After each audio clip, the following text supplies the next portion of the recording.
اللہ تعالیٰ نے آدم علیہ السلام سے لے کے محمد صلی اللہ علیہ وسلم تک ہزاروں لاکھوں پیغمبر بھیجے، اور ان تمام پیغمبروں کا مقصد انسان کو انسانوں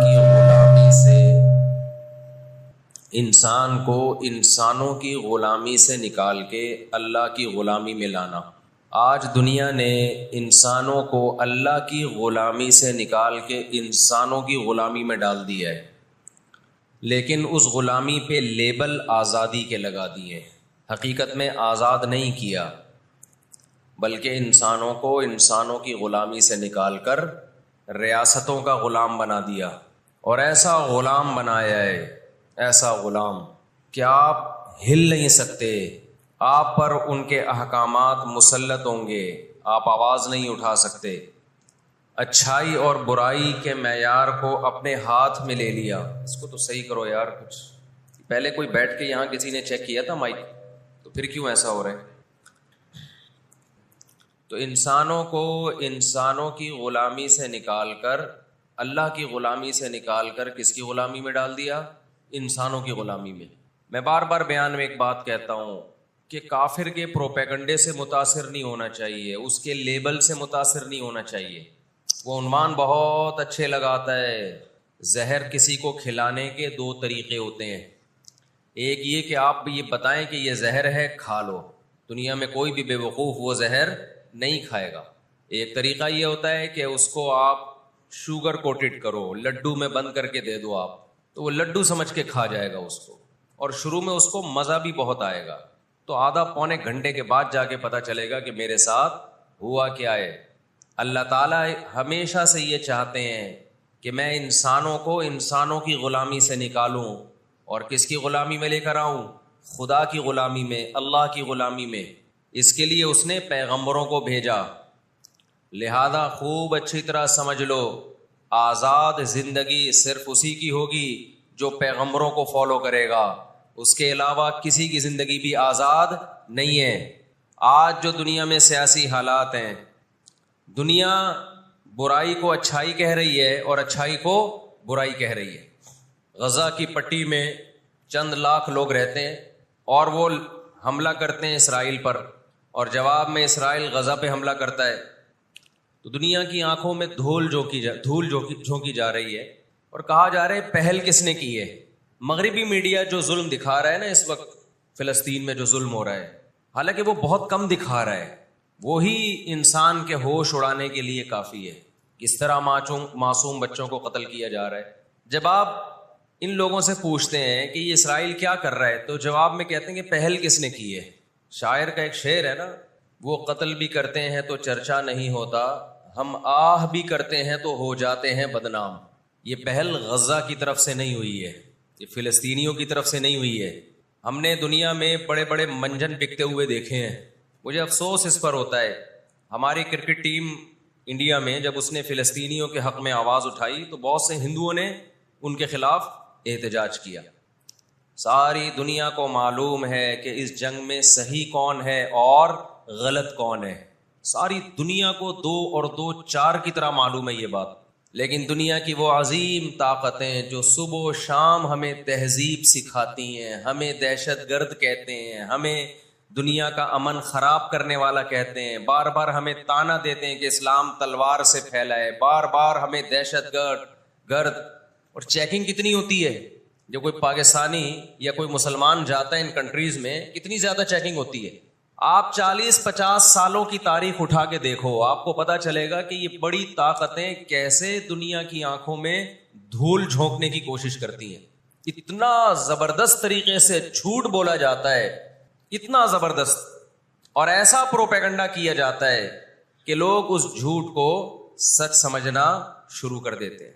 مجھے اکثر ایک بات یاد آتی ہے جو میں اکثر اپنے بیانات میں بھی کہتا رہتا ہوں کہ اللہ تعالیٰ نے جو قیامت بنائی ہے نا، آخرت، بہت سے لوگ قیامت کے منکر ہیں نا، وہ کہتے ہیں مر کے مٹی ہو کے ختم ہو جاتے ہیں۔ سوال پیدا ہوتا ہے کہ دنیا میں اتنا کچھ غلط ہو رہا ہے کہ اگر اللہ نے انسانوں کو مار کے مٹی کر کے ختم کرنا تھا اور حساب و کتاب کا کوئی دن نہیں ہے، پھر معاذ اللہ، اللہ سے بڑا دنیا میں کوئی ظالم نہیں ہے۔ پھر سب سے بڑا الزام اس خدا پہ ہے جس نے اس کائنات کو بنایا. کہ اللہ دنیا میں مظلوموں کو پوچھنے والا کوئی نہیں ہے تو آخرت میں بھی اگر حساب نہیں ہے تو پھر اللہ میں اور آج کی بڑی طاقتوں میں ظالم حکمرانوں میں فرق کیا ہو گیا؟ بتاؤ دنیا میں پورا حساب ہوتا ہے کیا؟ بولو بھائی، ہوتا ہے کیا دنیا میں پورا حساب؟ جنرل مشرف کی بہت ساری باتیں جن سے ہم متفق نہیں، کچھ باتیں بڑی خاندانی کر گیا وہ، کچھ غلط لوگ بھی صحیح باتیں کر جاتے ہیں نا. جنرل پرویز مشرف مرحوم کی پالیسیاں، ان پالیسیوں نے پاکستان کو فائدے کے بجائے نقصان پہنچایا. کچھ باتیں بڑی خاندانی کر گئے جنرل مشرف. جب امریکہ نے دباؤ ڈالا نا کہ آپ اڈے دو اور ہم نے افغانستان پہ حملہ کرنا ہے، جنرل مشرف کی چاہت نہیں تھی اڈے دینا. کس کی چاہت ہوگی کہ ہم اپنے ملک میں کسی آرمی کو گھسنے دیں؟ مشرف نے ایک بات کہی، اس وقت میں نے براہ راست وہ تقریر سنی کہ یہ دنیا ڈنڈے کی زبان سمجھتی ہے. جس کے پاس ڈنڈا ہے اس کی بات سنی بھی جائے گی، سمجھی بھی جائے گی اور اس کو فالو بھی کیا جائے گا. یعنی اس نے بزبان حال کہہ دیا کہ ڈنڈا آپ کے پاس ہوگا، پاور ہوگی، طاقت ہوگی تو پھر آپ جو کہو گے وہ صحیح ہے، باقی سب کیا ہے؟ غلط. آج دنیا نے ڈنڈے کے زور سے منوا لیا ہے دنیا سے کہ جس کو ہم صحیح کہہ رہے ہیں وہ صحیح ہے. دلائل کی دنیا میں جانے کی ضرورت نہیں ہے. اس وقت دنیا میں دو بڑی طاقتیں ہیں جو اس وقت تیسری ورلڈ وار کی طرف دنیا کو لے کے جا رہی ہیں. آپ کو پتہ ہے پہلی جنگ عظیم میں کتنے لوگ ہلاک ہوئے، دوسری جنگ عظیم میں کتنے لوگ ہلاک ہوئے، اور اب جب تیسری جنگ عظیم ہوگی تو ہلاکتوں کا جو ریشو ہوگا، میں سمجھتا ہوں آدم علیہ السلام کے زمانے سے لے کر اب تک دنیا میں جتنی ہلاکتیں ہوئی ہیں وہ ایک طرف ترازو کے ایک پلڑے میں رکھتے ہیں آپ، اور یہ تیسری جنگ عظیم جو اسرائیل کی وجہ سے ہونے جا رہی ہے اس میں جو ہلاکتیں ہوں گی وہ تمام ریکارڈ توڑ دیں گی، اور اس کا ذمہ دار برطانیہ، امریکہ اور اسرائیل ہوگا، جو دنیا میں سب سے زیادہ تہذیب کے ٹھیکے دار سمجھے جاتے ہیں. اس لیے میرے سامنے یہ نہ کیا کرو گورے کے اخلاق بہت اچھے ہوتے ہیں، تھینک یو سے بات شروع کرتا ہے، تھینک یو پہ ختم کرتا ہے. یہ ان کا تھینک یو قیامت کے دن ان کو خدا کے عذاب سے نہیں بچائے گا. ہمارا وہ شخص جو گالی سے بات شروع کر کے گالی پہ ختم کرتا ہے، خدا کی قسم ان سے اچھا ہے. وہ دنیا میں وہ ظلم اور بربریت نہیں کرتا جو یہ لوگ کر رہے ہیں. بہت آج نا ایٹیٹیوڈ، ان کے اخلاق، ان کی سڑکیں، ان کے روڈ. او بھائی دنیا کا خون چوس رہے ہیں یہ. اس اخلاق کا کیا کر رہے ہیں آپ نے؟ عراق میں جو بھوک سے بچوں کو مارا ہے وہ کس نے مارا ہے؟ مسلمانوں نے مارا ہے یا ان 27 اتحادیوں نے مارا ہے؟ وہ عراق اب تک اپنے پاؤں پہ کھڑا نہیں ہو پایا ہے.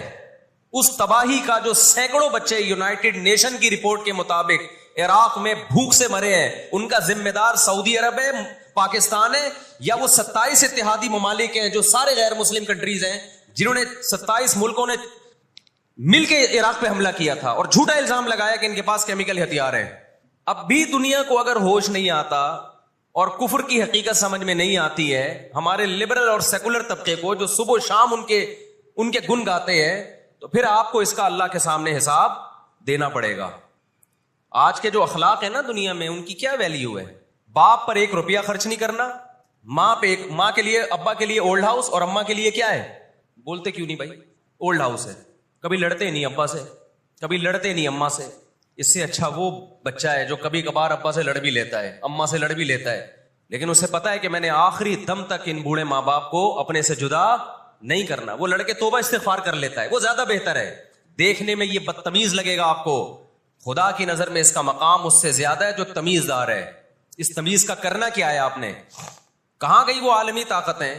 کہاں گئے وہ تہذیب کے ٹھیکیدار جو ہمیں تہذیب سکھاتے ہیں؟ ساری دنیا ایک بات جانتی ہے کہ 18ویں 20ویں صدی سے پہلے مکمل فلسطین یہ کس کے پاس تھا؟ بولو بھائی. یہ عربوں کے پاس تھا، مسلمانوں کے پاس تھا، ایک عرب کنٹری تھا.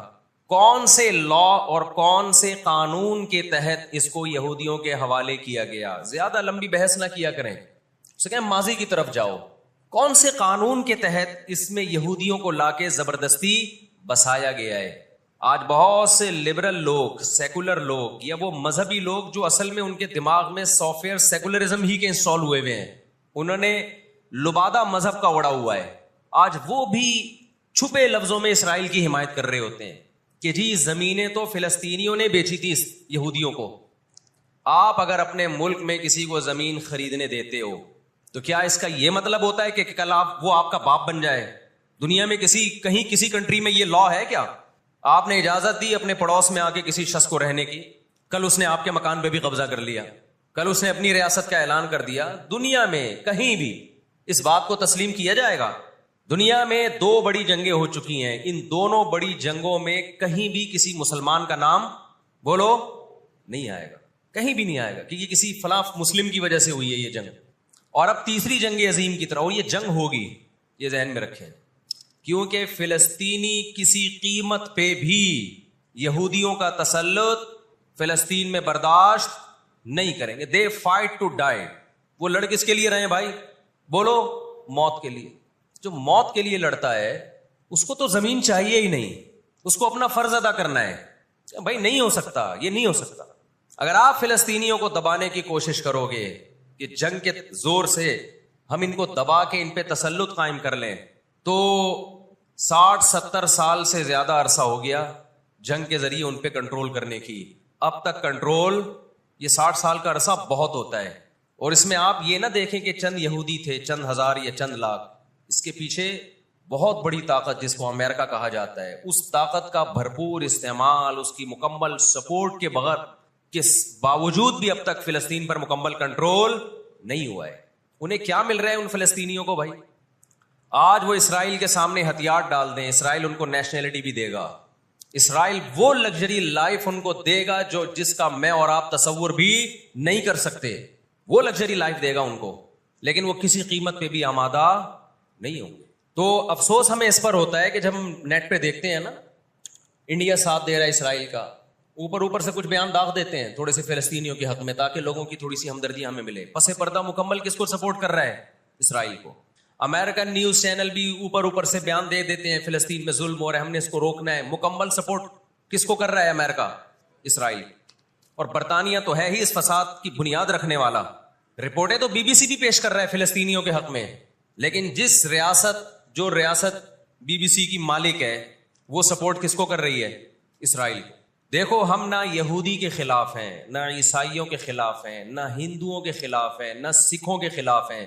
ہندو، سکھ، عیسائی اور یہودی، ان کے بارے میں ہمارے پاس قرآن کی واضح تعلیمات ہیں، لا اکراہ فی الدین قد تبین الرشد من الغی، دین میں کوئی زبردستی نہیں ہے، کسی شخص کو مذہب کی تبدیلی پر مجبور نہیں کیا جائے گا، کیونکہ اللہ نے سیدھا راستہ اور غلط راستہ 2 اور 2 4 کی طرح بیان کر دیا ہے۔ جس کا دل چاہے سیدھے راستے پہ چلے، جس کا دل چاہے برے راستے پہ چلے۔ قرآن نے یہ بھی واضح کر دیا کہ آپ کسی پر زبردستی نہیں کر سکتے، تلوار کی زور سے کسی کو اسلام میں داخل نہیں کر سکتے۔ اے اللہ ہم نے ان غیر مسلموں سے سلوک کیسا کرنا ہے یہ بھی قرآن نے بیان کر دیا۔ لا ينهاكم الله عن الذين لم يقاتلوكم في الدين ولم يخرجوكم من دياركم ان تبروهم، 28واں پارہ۔ جو بھی غیر مسلم ہے، چاہے وہ یہودی ہو، چاہے وہ عیسائی ہو، چاہے وہ ہندو ہو، سکھ ہو، بدھسٹ ہو، اللہ فرماتے ہیں اللہ تمہیں ان سے اچھے سلوک سے منع نہیں کر رہا، بلکہ اچھے سلوک کا اللہ تمہیں حکم دے رہا ہے۔ ہمارے نبی صلی اللہ علیہ وسلم جب کوئی یہودی بیمار ہوتا اس کی بھی عیادت کے لیے اسی طرح جایا کرتے تھے جیسے کسی مسلمان کی عیادت کے لیے جاتے۔ ہمارے نبی کی زوجہ ایک یہودی خاندان سے تھیں، وہ اپنے یہودی خاندان کو ہدیے دیا کرتی تھیں، ہمارے نبی صلی اللہ علیہ وسلم نے اس عمل سے انہیں منع نہیں کیا۔ اور آج بھی بہت سارے یہودی اسرائیل کے مسئلے میں فلسطینیوں کے ساتھ ہیں، ان کے حق میں مظاہرے کر رہے ہیں۔ ہماری دشمنی یہودیوں سے نہیں ہے، عیسائیوں سے نہیں ہے، ہماری دشمنی ان یہودیوں سے ہے جو اسرائیل کو سپورٹ کر رہے ہیں۔ آپ اگر قرآن اٹھا کے دیکھیں، اللہ تعالیٰ نے اپنے محبوب ترین پیغمبر موسیٰ کلیم اللہ وقربناہ نجیہ، جن کے بارے میں قرآن کہتا ہے وہ پیغمبر جن کو کوہ طور پہ بلا کے میں ان سے سرگوشیاں کیا کرتا تھا، اس پیغمبر کو اللہ نے اس قوم کی طرف بھیجا۔ کس قدر ٹینشن دی یہودیوں نے موسیٰ علیہ السلام کو، کیسے معجزے اپنی آنکھوں سے دیکھ رہے ہیں، درجنوں مرتبہ لاٹھی کو سانپ بنتے ہوئے دیکھا، سمندر کو اپنے سامنے 2 ٹکڑے ہوتے ہوئے اس قوم نے دیکھا جو آج اسرائیل پہ قبضہ، فلسطینیوں پہ ظلم کر رہی ہے۔ آج یہودی کیا کہتے ہیں کہ بیت المقدس ہمارا ہے، ہمارے پیغمبر موسیٰ علیہ السلام، ابراہیم علیہ السلام، یعقوب علیہ السلام، اسحاق علیہ السلام، یہ تو سارے ہمارے پیغمبر ہیں۔ یہ سارے ہمارے پیغمبر ہیں، تو یہ ہمارا قبلہ ہے۔ یہ قرآن کیا کہتا ہے؟ آپ سورہ بنی اسرائیل اٹھائیں، وَقَضَيْنَا إِلَىٰ بَنِي إِسْرَائِيلَ فِي الْكِتَابِ لَتُفْسِدُنَّ فِي الْأَرْضِ مَرَّتَيْنِ وَلَتَعْلُنَّ عُلُوًّا كَبِيرًا فَإِذَا جَاءَ وَعْدُ أُولَاهُمَا بَعَثْنَا عَلَيْكُمْ عِبَادًا لَنَا أُولِي بَأْسٍ شَدِيدٍ فَجَاسُوا خِلَالَ الدِّيَارِ وَكَانَ وَعْدًا مَسْئُولًا ثُمَّ رَدَدْنَا لَكُمُ الْكَرَّةَ عَلَيْهِمْ وَأَمْدَدْنَاكُمْ بِأَمْوَالٍ وَبَنِينَ وَجَعَلْنَاكُمْ أَكْثَرَ نَفِيرًا إِنْ أَحْسَنْتُمْ أَحْسَنْتُمْ لِأَنفُسِكُمْ وَإِنْ أَسَأْتُمْ فَلَهَا فَإِذَا جَاءَ وَعْدُ الْآخِرَةِ لِيَسُوءُوا وُجُوهَكُمْ وَلِيَدْخُلُوا الْمَسْجِدَ كَمَا دَخَلُوهُ أَوَّلَ مَرَّةٍ وَلِيُتَبِّرُوا مَا عَلَوْا تَتْبِيرًا۔ اللہ کہتے ہیں ہم نے تمہیں 2 چانس دیے بیت المقدس میں، 2 چانس، 2 دفعہ ہم نے تمہیں بیت المقدس پہ غلبہ عطا کیا، لیکن جب تم نے بدعمالی کی، تم اپنی تاریخ اٹھا کے دیکھو، 2 دفعہ تمہاری بیت المقدس میں دھنائی ہوئی ہے، 2 دفعہ تمہاری پٹائی ہوئی ہے بیت المقدس میں، اور وہ تمہاری بدعمالیوں کی وجہ سے ہوئی ہے۔ تو یہودیوں کے ہاتھ سے جو بیت المقدس نکلا ہے وہ ہماری وجہ سے نہیں نکلا، وہ کس کی وجہ سے نکلا ہے؟ ان کی اپنی ناشکریاں اور اپنی بدعمالیوں کی وجہ سے نکلا ہے۔ اللہ نے پھر عیسائیوں کو غلبہ عطا کیا بیت المقدس پہ۔ دنیا میں 3 مسجدیں ایسی ہیں جو اللہ کی نظر میں بہت مقدس ہیں، اور ان پر حکومت کرنے کا حق، کنٹرول کرنے کا حق اسی کو ہے جو اللہ کے دین برحق کو ماننے والے ہیں۔ یہ اسلام کی روشنی میں، ایک مسجد حرام، ایک مسجد نبوی، اور تیسری مسجد اقصی، یہ اسلام کی روشنی میں۔ اور دنیا کے قوانین کی روشنی میں بھی دیکھا جائے، ہو سکتا ہے یہودی کہ میں اسلام کو نہیں مانتا، امریکہ کہے میں اسلام کو نہیں مانتا، آپ نہ مانیں اسلام کو، لیکن آپ ریاستوں کے حقوق کے تو قائل ہیں نا۔ 18ویں 19ویں صدی کے آخر میں دنیا میں جن ممالک کی لکیریں کھنچ چکی تھیں، پوری دنیا کا معاہدہ ہے، پوری دنیا کے ایگریمنٹ ہے کہ جس ریاست کو ہم نے تسلیم کر لیا ہم اس کے خلاف مسلح لڑائی، بولو نا، نہیں لڑ سکتے۔ مجھے ایک بات بتاؤ، آج اگر برطانیہ اٹھ کے پاکستان پہ حملہ کرتا ہے، دنیا کس کو برا بھلا کہے گی؟ بولو نا، کیا ہو گیا؟ برطانیہ کو کہے گی نا۔ اگر وہ کہے کہ میں یہاں پہلے حکومت کر کے گیا ہوں، یہودی کہتے ہیں نا ہم نے بیت المقدس پہ حکومت کی ہے لہذا ہمارا حق ہے، بھائی حکومت تو برٹش نے بھی کی ہے پورے بر صغیر پر، لیکن آج کیا برطانیہ کو اجازت دی جائے گی کہ چونکہ آپ پہلے ہندوستان پہ حکومت کر کے گئے ہیں لہذا آپ دوبارہ بھی اٹیک کر سکتے ہیں؟ کیا دنیا کے کسی قانون میں اس کی اجازت دی جا سکتی ہے؟ یہی کہا جائے گا بھائی ونس اپون اے ٹائم، اب جب ایک کنٹری بن گیا ہے اور آپ نے اس کو ایز اے کنٹری تسلیم کر لیا ہے، دنیا نے تسلیم کر لیا ہے، اب اس کی لکیریں کھنچ چکی ہیں، اب اس سے 1 انچ بھی دنیا میں کسی کنٹری کو اس سے آگے بڑھنے کی اجازت نہیں ہوگی تو یہ بین الاقوامی لا اور بین الاقوامی قانون کی روشنی میں جرم سمجھا جائے گا۔ فلسطین اور بیت المقدس اسلام کی روشنی میں بھی مسلمانوں کا ہے، اور بین الاقوامی قوانین کی روشنی میں بھی کس کا ہے؟ مسلمانوں کا ہے۔ وہ تو 2 وجوہات ہیں۔ تو آپ بتاؤ اتنی بڑی وجہ کے ہوتے ہوئے کیا فلسطینی وہ مسجد چھوڑ سکتے ہیں کیا؟ آج ہماری مسجد پہ کوئی شخص آئے، کوئی دوسرے مولوی صاحب آ جائیں کہ میں مسجد پہ قبضہ کرنا چاہتا ہوں، کیا کمیٹیاں قبضہ کرنے دیتی ہیں؟ بولو بھائی کیا ہو گیا؟ نہیں دیتی، حالانکہ وہ بھی مولانا صاحب ہی ہیں، لیکن پھر بھی کوئی قبضہ کر لے انسان برداشت کر لیتا ہے، چلو جی ایک مولانا کو نکالا تو دوسرا بھی کون آیا ہے؟ کوئی مسلمان ہی آیا ہے نا۔ لیکن ایک مسجد ہے، کوئی ہندو آ کے کہتا ہے کہ یہ مسجد میرے حوالے کر دو، جبکہ اس مسجد کے کاغذات بھی آپ کے پاس ہیں، مسجد آپ کے لیے رجسٹرڈ ہے اور ایز اے مسجد رجسٹرڈ ہے، تو کیا آپ کسی غیر مسلم کے حوالے کر دو گے مسجد؟ اس کا مطالبہ کرنا اللیگل بھی ہوگا، اور اسلام کی روشنی میں ہمارے لیے اس کے حوالے اپنی مسجد کو کرنا یہ بہت بڑا جرم ہوگا، خدا کے سامنے جواب دے ہوں گے ہم۔ 20-22 سال کی بات ہے، میری ملاقات پاکستان میں کچھ فلسطینیوں سے ہوئی، ہم نے ان سے پوچھا کہ کیا کہانی ہے یہ فلسطین کے حالات کیا؟ انہوں نے کہا ہم کسی قیمت پہ بھی 1 انچ بھی یہودیوں کے حوالے نہیں چھوڑیں گے، لن نترک شبرا للذل، ذلت کے لیے 1 بالش بھی ہم ذلیل ہو کر 1 بالش زمین بھی ان کے حوالے نہیں کریں گے ہم۔ تو وہ تو کٹنے کے لیے تیار بیٹھا ہے بھائی، وہ تو کٹنے کے لیے تیار بیٹھا ہے۔ کسی نے بڑی پیاری بات کہی ہے، لوگ کہتے ہیں نا کہ ہم سب فلسطین جو ہے وہ یہودیوں کے کنٹرول میں ہے، بعض لوگ سادہ ہوتے ہیں، بات بڑی گہری کہہ جاتے ہیں۔ اس نے کہا بات یہ ہے کہ صرف آزاد دنیا میں فلسطین ہی ہے، باقی چاہے وہ مسلم کنٹریز ہوں یا غیر مسلم، سب کس کے کنٹرول میں ہے؟ بولتے کیوں نہیں؟ یہودی کے کنٹرول میں۔ آزاد تو صرف فلسطینی ہی ہے، وہ کنٹرول میں نہیں آیا بھی، اگر وہ کنٹرول میں آیا ہوتا تو یہ جنگ نہ ہو رہی ہوتی ہے۔ ابھی کنٹرول میں تو ہم اور آپ ہیں میرے بھائی، اور آپ ان کے کنٹرول میں۔ 1 ارب سے زیادہ مسلمان ہیں، 1 ارب سے زیادہ. اور یہودی کتنا ہے؟ 1 کروڑ بھی میرا خیال ہے نہیں ہوگا. لیکن یہ 1 ارب سے زیادہ مسلمان کس کے کنٹرول میں ہیں؟ اور میں آپ کی اطلاع کے لیے عرض کروں، اس وقت اسرائیل امریکہ کا غلام نہیں ہے. خوب سمجھ لیں، امریکہ کی گچی کس نے پکڑی ہوئی ہے؟ اسرائیل نے پکڑی ہوئی ہے. اسرائیل انڈیا کا غلام نہیں ہے. انڈیا کی گچی پکڑی ہوئی ہے کس نے؟ گچی سمجھتے ہو؟ گچی یہاں سے پکڑ کے نا بندہ ہل نہ سکے. چھوٹا سا ملک ہے، سازشوں کی وجہ سے، طاقت کی وجہ سے نہیں، مکاریوں اور سازشوں کی وجہ سے دنیا کو کنٹرول میں کیا ہوا ہے. سازشیں کسے کہتے ہیں؟ ایک بہت طاقتور آدمی جو آپ کے کنٹرول میں نہ ہو، آپ اس کے کسی راز پہ مطلع ہو جائیں، اسے کسی برائی میں ڈالیں اور خفیہ ویڈیو بنا لیں آپ، اور بولیں جو میں کہہ رہا ہوں کرتا رہے ورنہ یہ ویڈیو لیک کر دوں گا. وہ انتہائی پاورفل آدمی بھی کنٹرول میں کس کے آ جائے گا؟ ایک انتہائی کمزور آدمی کے کنٹرول میں. یہودیوں پر ان کی بدعمالیوں کی وجہ سے قرآن کیا کہتا ہے؟ غربت علیہم الذلہ، انہوں نے پیغمبروں کو قتل کیا، انہوں نے موسیٰ علیہ السلام کو صرف ستایا نہیں، بے انتہا ستایا. اتنے سارے معجزے دیکھنے کے باوجود انہوں نے عیسیٰ ابن مریم کو اللہ کا بیٹا کہا، عیسیٰ ابن مریم کو معاذ اللہ ولد الزنا کہا، حالانکہ ان کی اپنی کتابوں میں آج تک عیسیٰ ابن مریم کی گواہی، ان کے نبوت کے علامات موجود ہیں.